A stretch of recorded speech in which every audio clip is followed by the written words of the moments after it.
జగద్రక్షకుడైన యేసు ప్రభు శిలువలో వేలాడుచుండగా 7 మాటలు పలికినట్లు పరిశుద్ధ బైబిల్ గ్రంథములో వ్రాయబడి ఉంది. ఈ 7 మాటలు మనకు నేర్పే ఆధ్యాత్మిక సత్యాలు ఎన్నో ఉన్నాయి. మొదటి 3 మాటలను గురించి మనం ఇదివరకే ధ్యానించాం. ఈ దినం 4వ మాటను గురించి ధ్యానిద్దాం. ఈ సందర్భాన మత్తయి సువార్త 27వ అధ్యాయం 45, 46 వచనాలను చదువుకుందాం.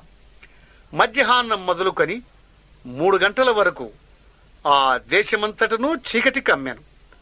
ఇంచుమించు 3 గంటలప్పుడు యేసు ఏలీ ఏలీ లామా సబాక్తని అని బిగ్గరగా కేకవేశారు.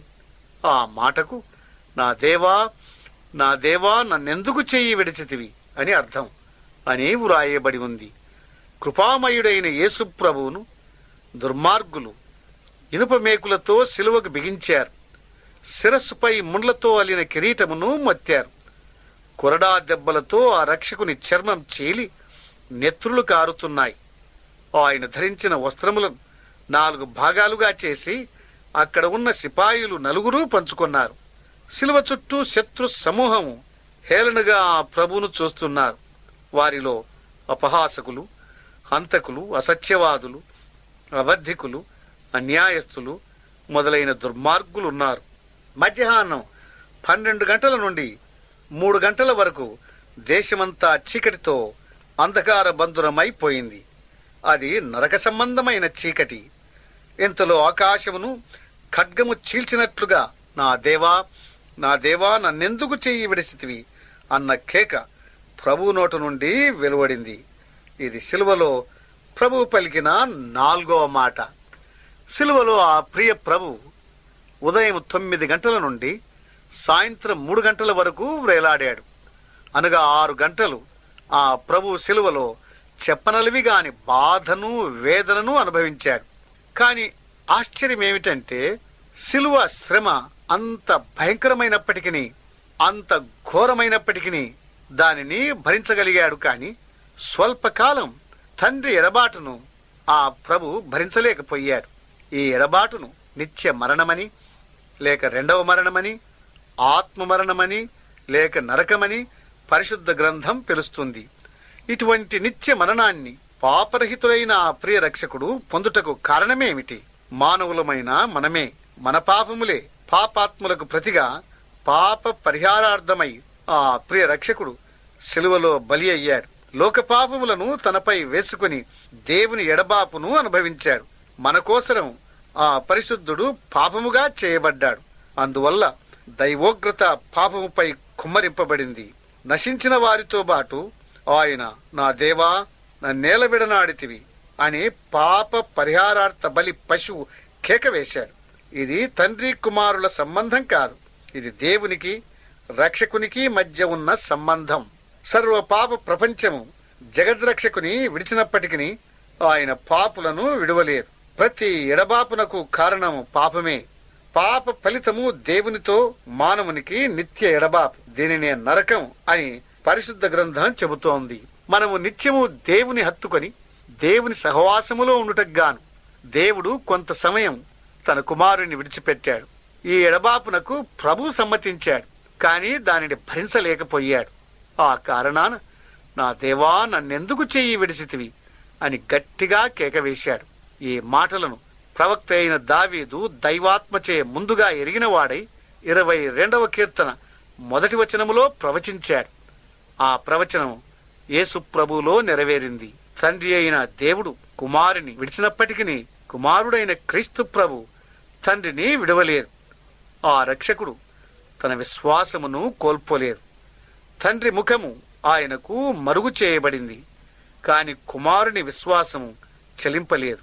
అలాగే మన చుట్టూ అంధకారం ఆవరించినా, మనపై ఉన్న సిలువ ఎంత భారభరితమైనా, మనము ఎంత ఒంటరి వాళ్లముగా ఉన్నా, విడనాడబడిన వారముగా ఉన్నా, నమ్మదగిన దేవుని యందు మన విశ్వాసాన్ని కోల్పోరాదు. మన ఎదుట ఉన్న మేఘము దేవుని ముఖాన్ని మరుగుపరిచినా ఆయన ప్రేమ కాంతి కిరణములు మనపై ప్రకాశిస్తూనే ఉన్నాయి అన్న విషయాన్ని మర్చిపోరాదు. కొంత తడువైన తరువాత ఆ కారు మేఘాలు పటాపంచలై మన ఎదుట నిలువక పారిపోతాయి. అప్పుడు తండ్రి ముఖం మనకు కనబడుతుంది. మన దేవుడు నిత్యమైన వాడు. మనల్ని విడిచినట్లు అగుపడినా ఆయన మనల్ని ఎన్నడూ విడువడు. తండ్రి కుమారుని చేతిని విడిచిపెట్టినా కుమారుడు తండ్రి చేతిని విడవలేదు.